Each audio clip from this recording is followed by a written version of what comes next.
हम सब लोगों का मानना है कि यह असंवैधानिक बिल है। साफ तौर पे आर्टिकल 26 जो हमारे संविधान में है, इसका ये उल्लंघन करता है।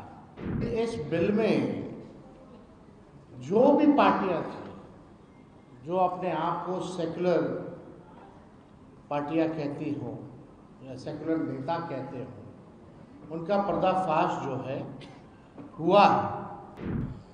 हमारी सरकार आने पर किसी भी कीमत पे इस बिल को हम लोग बिहार में लागू नहीं होने देंगे। कूड़ेदान में ये बिल को फेंका जाएगा हमारी सरकार जब बनेगी। वक्फ बोर्ड अमेंडमेंट बिल जो पार्लियामेंट में इंट्रोड्यूस किया गया, उसको लेकर के आज हम लोग जो है प्रेस कॉन्फ्रेंस रखे हैं और आप सब लोग जान रहे हैं कि राष्ट्रीय जनता दल ने इस बिल का जो है, चाहे लोकसभा हो या राज्यसभा हो, कड़ा विरोध हम लोग ने किया। इस बिल के अगेंस्ट हमारे सारे सांसदों ने वोट किया और हम सब लोगों का मानना है कि यह असंवैधानिक बिल है। साफ तौर पे आर्टिकल 26 जो हमारे संविधान में है, इसका ये उल्लंघन करता है। और ध्रुवीकरण की राजनीति भाजपा के लोग देश को तोड़ना चाहते हैं, बांटना चाहते हैं। और जो असल मुद्दे जो है बेरोजगारी का, महंगाई का, पलायन का, देश की आर्थिक स्थिति का, इससे जो है गरीबी से मुद्दे से, इस असल मुद्दे से ध्यान भटका करके अपनी राजनीति को सीखना चाहती है। और आरएसएस और भाजपा के लोग संविधान विरोधी इसलिए हैं क्योंकि लगातार संविधान का उल्लंघन किया जा रहा है, क्योंकि ये लोग अपना नागपुरिया कानून को जो है लागू करना चाहते हैं पूरे देश में। हम लोग सामाजिक न्याय, धर्मनिरपेक्षता के मानने वाले लोग हैं। नीति, सिद्धांत, वसूल की राजनीति करते हैं। सत्ता में रहे ना रहे इसकी हमको परवाह नहीं, लेकिन हम लोगों ने आज तक अपने विचारधारा से कभी भी समझौता हम लोगों ने नहीं किया है, ना करेंगे और इस लड़ाई को जारी रखेंगे। माननीय मुख्यमंत्री जी अचेत अवस्था में हैं, उन पे हम कोई टिप्पा टिप्पणी नहीं करना चाहते। उनकी स्थिति को देख के हमको चिंता हो रही है।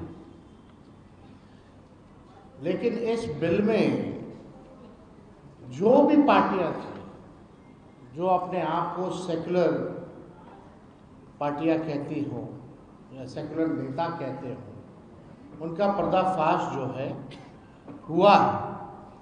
और ये दिखाता है कि ये लोग केवल अपने कुर्सी के लिए, अपने स्वार्थ के लिए राजनीति करते हैं, ना कि देश की जनता, एकता या कोई विचारधारा की राजनीति करते हैं। ये इसमें स्पष्ट हो गया। अब कोई कितना भी आकर के जस्टिफाई करे कि नरेंद्र मोदी जी और भाजपा के लोग जो है मुसलमानों का भला चाहते हैं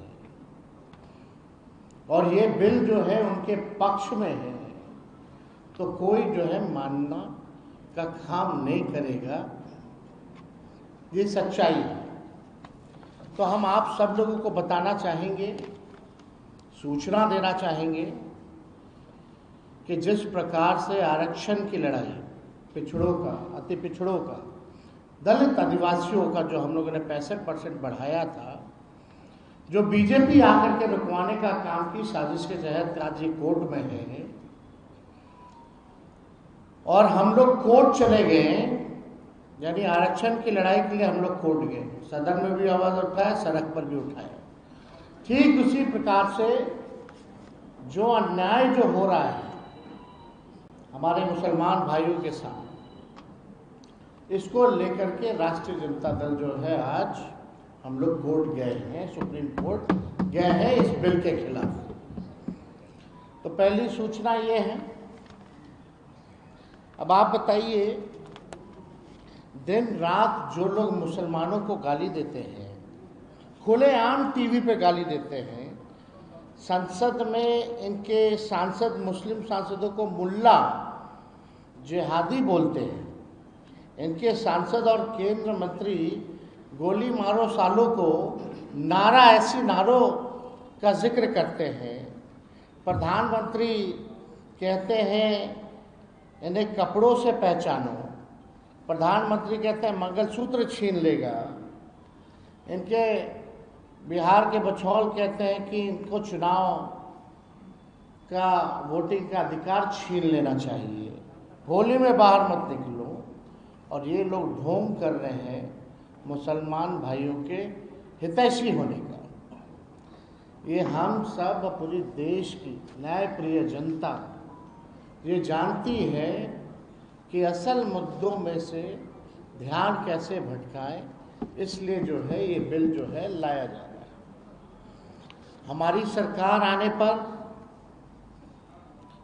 किसी भी कीमत पे इस बिल को हम लोग बिहार में लागू नहीं होने देंगे, किसी भी कीमत पे। कूड़ेदान में ये बिल को फेंका जाएगा हमारी सरकार जब बनेगी। और मैं दलित भाइयों से, हिंदू और पिछड़े अति पिछड़े हिंदू भाइयों से कहना चाहता हूं कि ये आरएसएस बीजेपी दलित पिछड़ा आदिवासी को सामाजिक, राजनीतिक, आर्थिक, शैक्षणिक और धार्मिक रूप से मुख्य धारा में दूर करने की दीर्घकालिक प्रोजेक्ट है। यानी ये नहीं चाहते हमारे जो हिंदू भाई हैं, चाहे दलित हों, आदिवासी, पिछड़ा, अति पिछड़ा, अभी तो मुसलमान निशाना, लेकिन असल निशाना दलित है, पिछड़ा है, आदिवासी है, अति पिछड़ा है। ये लोग नहीं चाहते कि मुख्य धारा में जो हमारे पिछड़े हिंदू हैं, दलित हिंदू हैं, आदिवासी हिंदू हैं, ये मुख्य धारा में ना आए, इनको रोकने की साजिश है। इसलिए आपने देखा होगा 65% आरक्षण भी इन्हीं लोगों का इस एनडीए की सरकार ने हम लोगों की मांग की अनुसूची 9 में डालने का, कैबिनेट से हम लोगों ने भेजा था, लेकिन नहीं किया। और मुसलमान के नाम पर, मुसलमान के साथ साथ ये मंडल वाले हिंदुओं का अहित और नुकसान करना चाहते हैं। मुसलमान ही नहीं, इसका निशाना दलित, पिछड़ा, सब लोग हैं।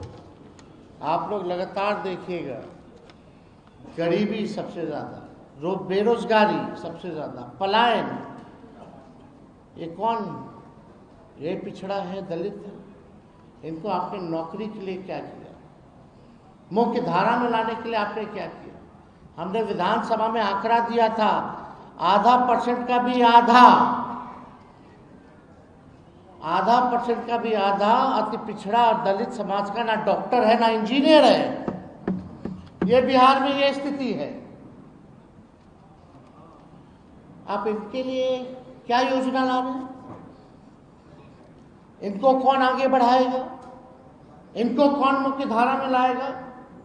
इसलिए हमारा स्पष्ट रूप से हमारा मानना है कि मुसलमान के बाद तो ये ईसाई, सिख, सब पर ये हमला बोलेंगे, लेकिन खास तौर पे जो मंडल हिंदू हैं, जिनकी 80% आबादी है, उस पे ये लोग जो है निशाना जो है टालने का काम करेंगे। इनका आगे का फ्यूचर का इनका प्रोजेक्ट है। तो ये वक्फ बोर्ड को लेकर के हमारी पार्टी का, हमारे राष्ट्र अध्यक्ष जी का स्पष्ट है, ये गैर संवैधानिक है। पार्लियामेंट में जिन लोगों ने इसका समर्थन किया है, इस बिल का, आने वाले चुनाव में इन लोगों को झेलना पड़ेगा।